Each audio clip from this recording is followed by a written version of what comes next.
Assalamualaikum warahmatullahi wabarakatuh.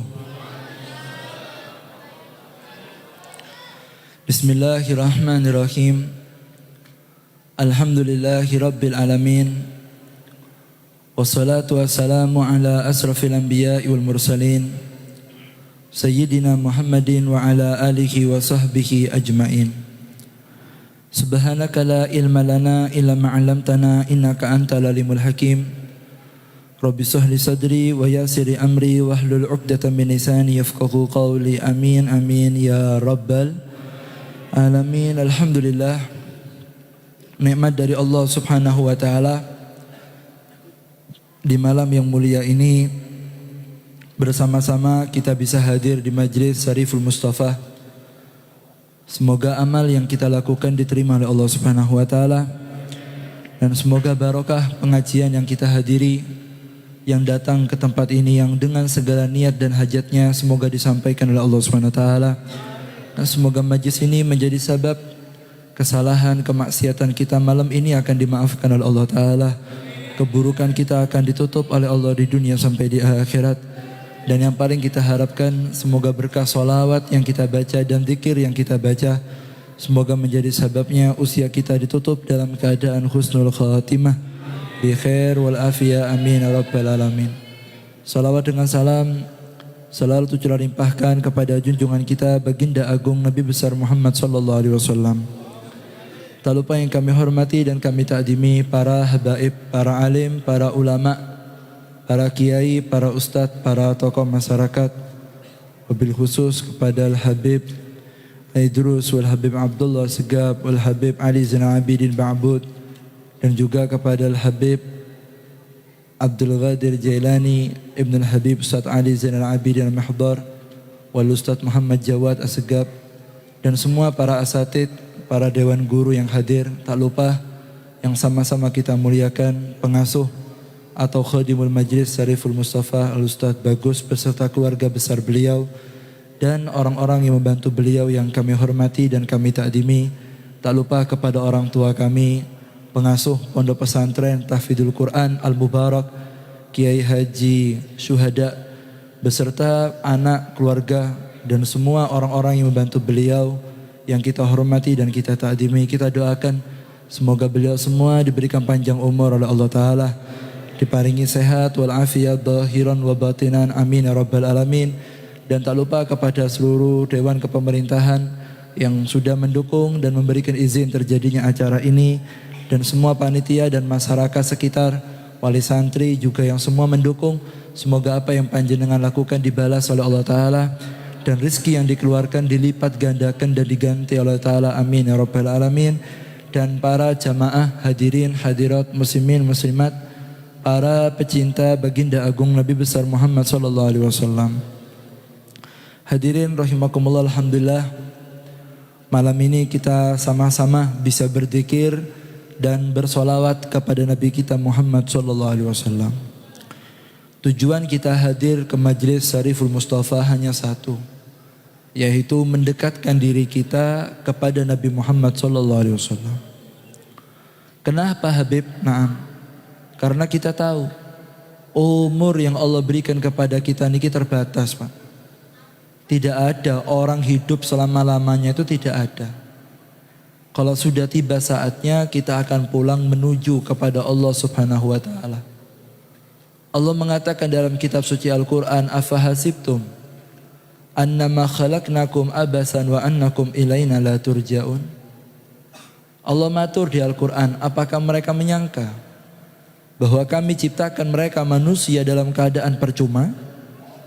Dan apa kalian kan menyangka, kata Allah Ta'ala, bahwa kalian tidak akan dikembalikan lagi kepada Allah Ta'ala?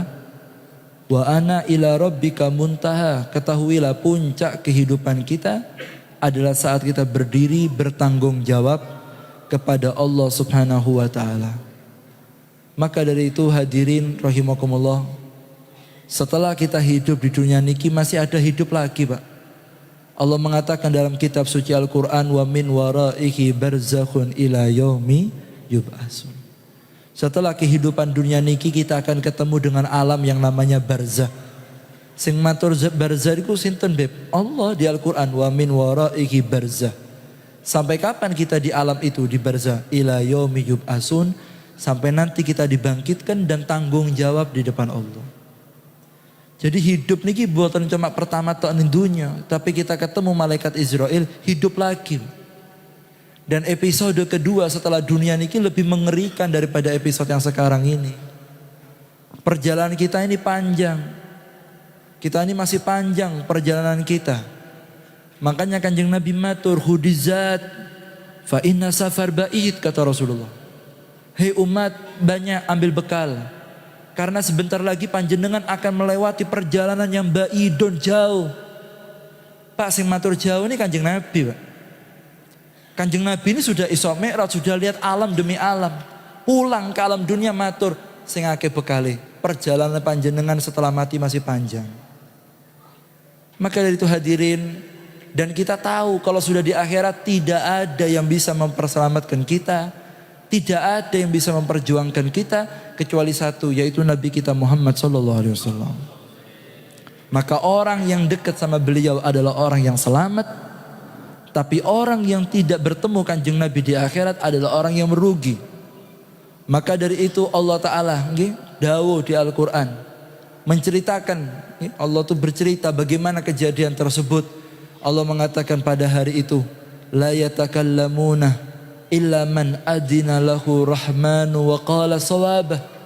Pada hari itu, Pak, kalau sudah akhirat nanti masuk kiamat, hari itu tidak ada manusia ataupun makhluk siapapun yang berani berbicara illa kecuali man, orang adina sing diparingi izin oleh Allah Subhanahu wa taala. Ulama mengatakan man, orang tersebut yang diparingi izin bisa ngomong di akhirat hanya satu, yaitu Nabi kita Muhammad SAW. Maka dari itu nanti para nabi dan para rasul niku bakal mendekat ke Rasulullah, akan mencari manusia ini karena tahu pada hari itu tidak ada yang didengar, tidak ada yang direken sama Allah Ta'ala kecuali Nabi Muhammad SAW. Nabi Adam, nabi yang pertama. Nabi Nuh yang bisa lolos dari banjir. Nabi Ibrahim yang tidak dimakan oleh api. Nabi Yunus yang tidak mati dimakan ikan. Nabi Sulaiman yang bisa ngomong dengan binatang. Nabi Dawud yang bisa melunakkan besi. Nabi Musa yang bisa membelah lautan, menurunkan makan dari langit. Nabi Isa yang bisa menghidupkan orang mati, lumpuh jadi waras, buta bisa melihat kembali, nurunkan makanan dari surga. Nabi Isa bisa, dan diceritakan oleh Allah dalam Al-Quran. Tapi pada hari itu tidak ada yang berani berbicara kepada Allah, semuanya akan lari mendekat ke Nabi Muhammad SAW. Dan niku Kanjeng Nabi matur. Dalam hadisnya Rasul mengatakan, Adam wa man dunahu tahta liwa'i yaumal qiyamah. Kata Rasul, nanti Nabi Adam dan semua para nabi dan para rasul tahta liwa, mereka akan dibawa benderaku nanti pada hari kiamat. Wala fakhr, omongan ini bukan sombong kata Nabi Muhammad, tapi memang kenyataannya seperti itu. Kalau para nabi dan para rasul saja Bu iki golek Kanjeng Nabi, maka yang kelas-kelas kita ini nanti di akhirat hanya satu, nyari sosok manusia yang didengar oleh Allah, yaitu Nabi kita Muhammad SAW. Makanya jenengan kalau datang ke Masjid Syarif Mustafa punya niat yang lain, luput. Kita kesini tidak cari makan, kita tidak cari minum, kita tidak cari yang lain. Kita mau ngaji, kita mau sholawatan, kita mau dzikir, kita mengenalkan diri kita dengan Nabi Muhammad SAW, dengan harapan nanti di akhirat kita diaku oleh Rasulullah, sehingga orang yang ketemu sama Kanjeng Nabi inilah yang akan mendapatkan pertolongan dari Nabi Muhammad SAW. Ya Rabbi, semoga majlis ini menjadi sababnya nanti di akhirat kita dipertemukan dengan Nabi Muhammad SAW. Amin ya Rabbal Alamin. Maka dari itu hadirin rahimakumullah, Kanjeng Nabi ini akan menjadi sosok yang nanti akan dicari di akhirat. Akan berdoa Kanjeng Nabi. Rasul mengatakan dalam satu riwayat, inna likullin nabi da'wa mustajabah gadda'a biha ala qaumi fa in ikhtaba'tu da'wati safa'atan li ummati yaumal qiyamah. Daun Kanjeng Nabi, nanti para nabi dan para rasul semuanya sudah dikasih fasilitas doa yang pasti kalau doa itu dikeluarkan dikabulkan. Tapi ternyata apa? Qad da'a biha ala qaumi. Ternyata doanya digunakan untuk menghancurkan kaumnya. Tapi kata Rasulullah, fa inni ihtaba'tu da'wati. Tapi kalau doa saya simpan. Untuk apa Rasulullah? Safa'atan li ummati yaumal qiyamah, sebagai bentuk pertolongan nanti di akhirat akan saya keluarkan doa itu, dan saya akan berkata kepada Allah, ya Rabbi lam arda wa wahidun min ummati finnar. Ya Allah, saya Muhammad tidak puas kalau masih ada satu saja umat saya yang masuk neraka Allah Subhanahu wa taala. Jadi akan ditolong, akan didoakan sama Kanjeng Nabi, dimintakan sama Allah, dilobi Allah Ta'ala bagaimana caranya umat selamat. Maka tugas kita hanya mencari perhatian kepada Nabi Muhammad SAW. Pertanyaannya, gimana Beb supaya bisa ketemu Kanjeng Nabi Muhammad SAW? Gimana caranya? Nabi Muhammad memberikan cara, dan itu kita ngaji malam ini.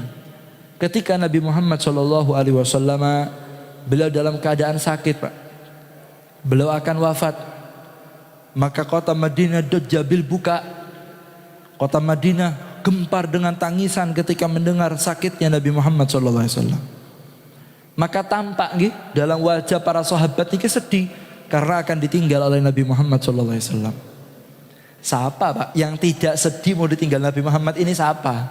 Kita punya bapak kritis mau meninggal dunia, sedih, Pak. Karena kita kroso maring ini bapak berangkat. Kita yang punya ibu lihat pakai mata sendiri kritis, sedih. Karena tahu ini masa-masa kritis, sebentar lagi ibu tidak ketemu lagi, sudah berangkat. Apalagi bapak punya anak, anaknya kritis mau mati depannya orang tuanya, sedih mau ditinggal oleh anaknya. Lalu bagaimana kalau kondisi kita waktu itu lihat Nabi Muhammad kritis, kita akan ditinggal oleh Nabi Muhammad SAW. Maka sahabat Dajjal bersedih. Mereka gempar akan ditinggal oleh Sayyidina Muhammad SAW.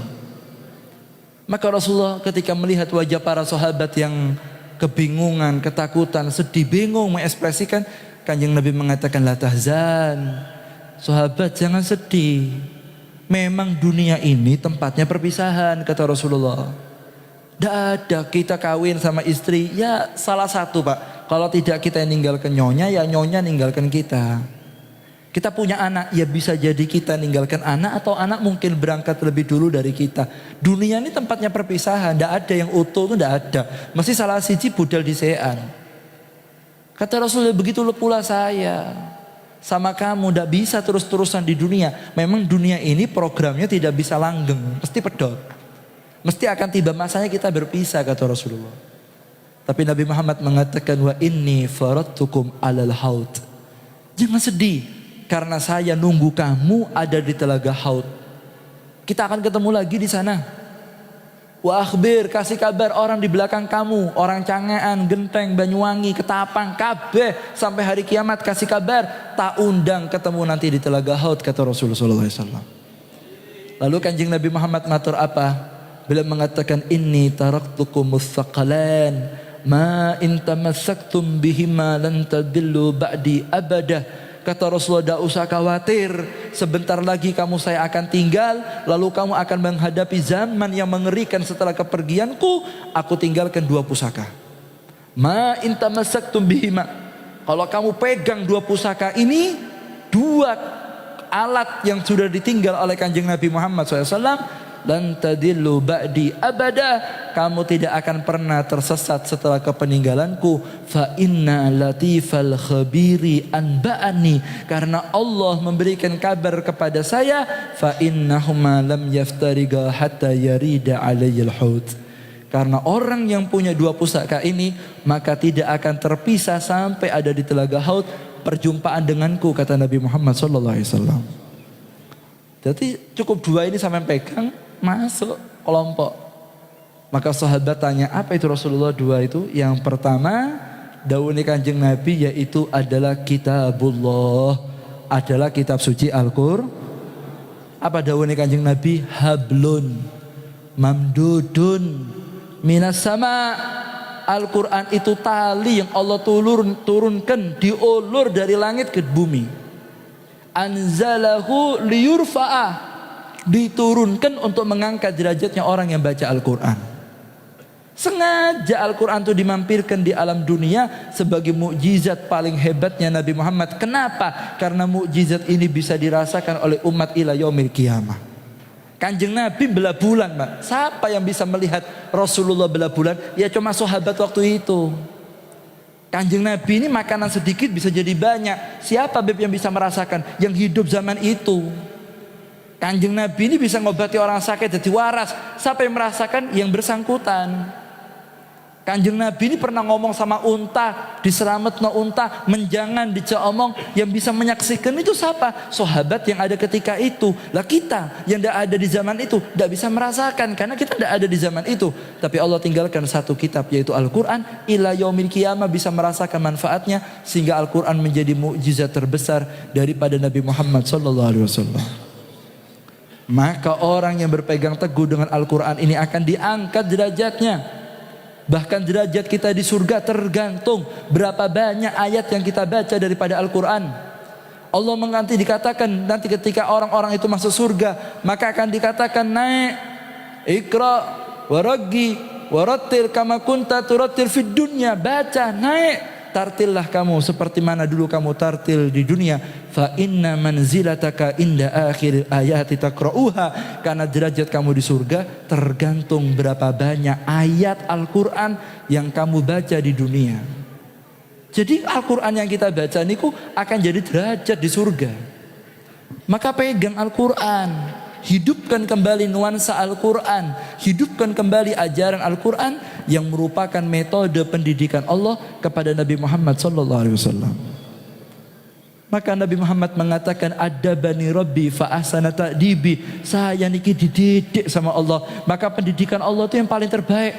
Apa Bib yang dimaksud adabani Rabbi? Maksudnya Allah memberikan Al-Quran. Di Al-Quran itu Allah membimbing Nabi Muhammad. Qul ya ayuhan Nabi, katakan wahai Nabi Muhammad, wala tamuddanna ainaka alam nasrah laka sadrak alam tara kaifa fa'ala rabbuka bi ashabil fil. Terus Allah memberikan komunikasi dengan Nabi Muhammad, wa'fu, maafkan, kemudian wasawir, ajak musyawarah lagi orang yang pernah salah sama kamu, kemudian jangan didengarkan orang yang mencaci kamu. Terus pendidikan Allah diberikan kepada Nabi Muhammad SAW. Maka setelah Kanjeng Nabi wafat, kok ada umat peduli sama Al-Quran? Apalagi sampai mendirikan yayasan. Bagaimana manusia sekitar bisa mengenal daripada nilai-nilai Al-Quran, sehingga yang jauh jadi dekat, yang tidak pernah baca Quran jadi baca, bahkan sampai level menghafal, bahkan sampai level mengajarkan dan menyebarkan. Orang yang seperti ini adalah orang yang terbaik kata Nabi Muhammad SAW. Maka itu hadirin, melalui pengajian Syariful Mustafa niki, monggo Al-Quran di rumah kita itu dihidupkan, dibaca, didengarkan kepada anak-anak kita, Pak. Karena kalau kita punya anak tidak pernah baca Al-Quran, hati-hati. Nabi Muhammad mengatakan, kullu jawfin laisa fiha Al-Quran ka baitul kharab. Semua hati yang di dalamnya tidak ada Al-Quran itu bagikan rumah yang mau roboh, tidak bernilai. Imannya tidak akan lurus kalau tidak baca Al-Quran. Al-Imam Ibnu Abbas beliau mengatakan, innal bait alladhi yutla fiha Al-Quran, sesungguhnya rumah yang di dalamnya dibacakan Al-Quran, dakhala alaihi malaika. Maka malaikat yang di langit turun bu ke rumah sampean. Pulang dari tempat ini sampai buka Quran. Bismillahirrahmanirrahim. Mama baca Al-Baqarah, alif lam mim dalikal kitabul la raiba fi. Terus itu dibaca, disenandungkan Al-Quran. Apa kata Rasulullah? Apa kata Imam Ibn Abbas?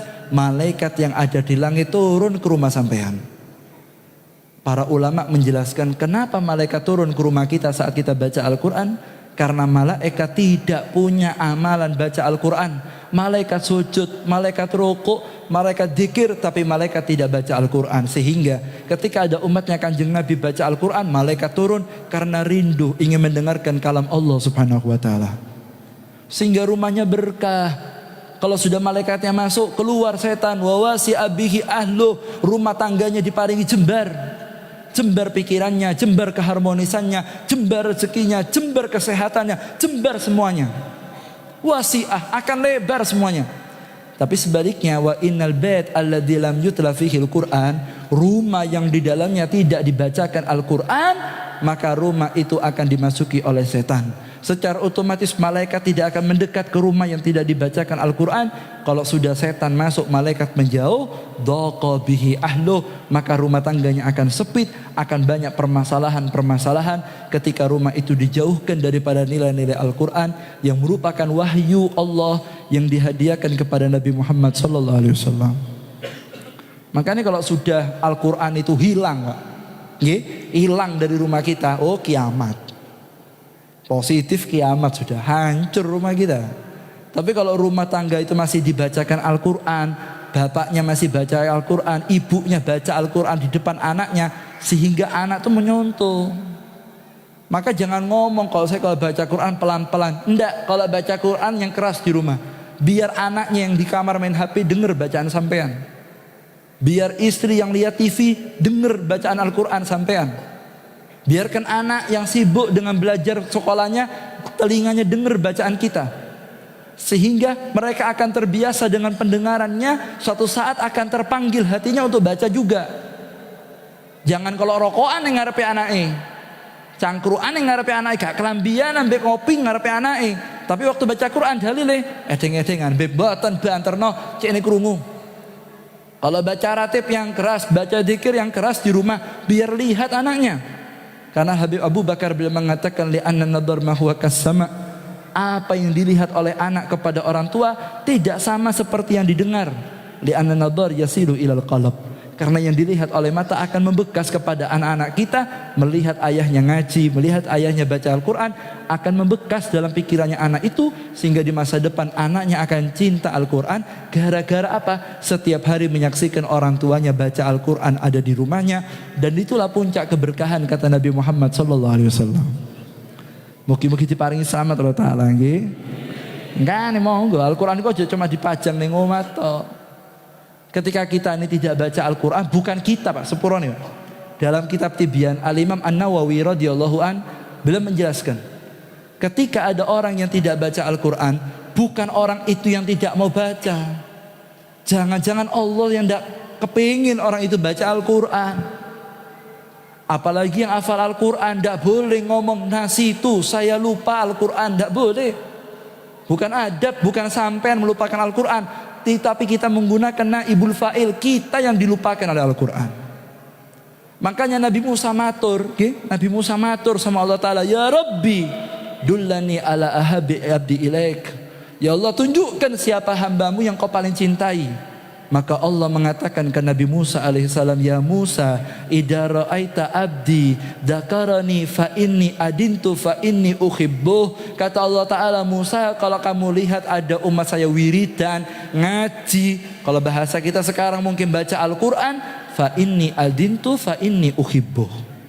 Aku Allah yang ngasih izin dia supaya bisa baca itu karena aku cinta kepadanya, kata Allah Subhanahu wa Ta'ala. Tetapi kalau sudah ada orang kok abot nyekel Al-Quran, nyekel biyen abot Pak, nyekel tutup moco, nyekel biyen aras-arasan sampai berdebu, digosok HP teblok setek, gosok setengah jam kalian dia ya, kalian terus digosok terus Quran sampai ningin dilang dipangan curu, tak dipangan paran, rosak hing reken ambil Quran ini. Itu katanya Allah Ta'ala, bukan dia yang tidak mau, aku Allah yang tidak kasih izin karena dia tidak punya adab. Sampai dikatakan oleh para ulama, siapa orang yang sibuk dengan omongan manusia, maka dia akan dibuat lupa dengan omongannya Allah Subhanahu wa Ta'ala. Yang buat kita ini tidak baca Quran, kenapa? Sebab karena kita tekakan komentar kondisi zaman, akhirnya kita sibuk dengan omongannya manusia, kita kritik, kita balas, share demi share, akhirnya kita tidak baca Al-Quran. Padahal semuanya tidak ngasih manfaat kalau sudah dikubur, tapi yang akan memperjuangkan kita Al-Quran. Memang itu cara syaitan supaya kita berpaling dari Al-Quran, sehingga kita menjadi orang yang lemah imannya, sehingga habis lepas dari rombongan Nabi Muhammad SAW. Mungkin-mungkin diparingi selamat Allah Ta'ala. Makanya kanjeng Nabi ku singkat Pak. Kalau sudah lihat akhir zaman rusak, apa kata Rasulullah? Ilzam baitak. Kalau kamu menangi zaman banyak perzinaan, kamu menangi zaman banyak pelacuran, kamu menangi zaman banyak perselingkuhan. Saya ya Allah, miris Pak, miris, riba di mana-mana. Saya alaikum zamanun, kamu akan menangi satu zaman, jadi kanjeng Nabi. Pada zaman itu kamu akan lihat riba akan tersebar di mana-mana. Makan riba wis dedekan. Kalau tidak makan wa illa asabat min gubari, kena debu-debunya. Sahabat tanya Rasulullah, kalau sudah zaman itu banyak paran makan riba, apa yang terjadi? Kata Rasulullah, akan terjadi perzinaan. Iki urutan nih Pak. Kalau sudah pecis sudah tidak stabil, perzinaan akan merajalela. Dan kita lihat wanita muslimah tidak pakai jilbab ya sing isin Pak, biasa biain melaku biasa, kelambine ketat yo biasa. Kadang-kadang mak-mak iki pengajian, Masya Allah kerudungnya api-api, gado omah ganti daster kelek ketok kelindi terus ayo. Dosa Pak, bajunya ketat. Habis itu kadang-kadang petan-petan ada di pos kamling, ngerasani tonggo. Mari ngono anak muda sepurone ngalor ngidul goncengan. Orang ngelihat tidak ada ingkar sekarang. Dianggap itu perkara yang biasa, tunangan dibawa, pacaran dibawa, sudah dianggap itu hal yang biasa. Apa sebab? Riba di mana-mana. Kalau sudah zaman itu narkoba, kemudian minuman keras, perjudian di mana-mana. Kalau sudah terjadi beb, anak akan kurang ngajar dengan orang tua dan orang tua akan kehilangan wibawa depan anaknya. Kalau zaman itu terjadi, apa kata Rasulullah? Ilzam baitak, menengoni ngoma juga akan metu. Yang kedua, wa alaika bi kitabillah, baca Al-Qur'an. Kalau zaman itu datang, wes aja ngalor ngidul, melok Syarif Mustafa, dekat ke majlis-majlis yang lain, pulang dari tempat baca Al-Qur'an, anaknya diurusi, wa alaika bi huwaisati alik, wa da'anka amrul amma, fokus sama keluarganya sendiri, tinggalkan urusan umum, enggak usah kita reken, yang kita fokuskan bagaimana caranya kita mati, kita bawa iman dengan kita mempertahankan Al-Qur'an, karena itu wasiat dari Nabi Muhammad SAW. Terakhir sebelum selesai, tahukah sampean kapan kiamat akan terjadi?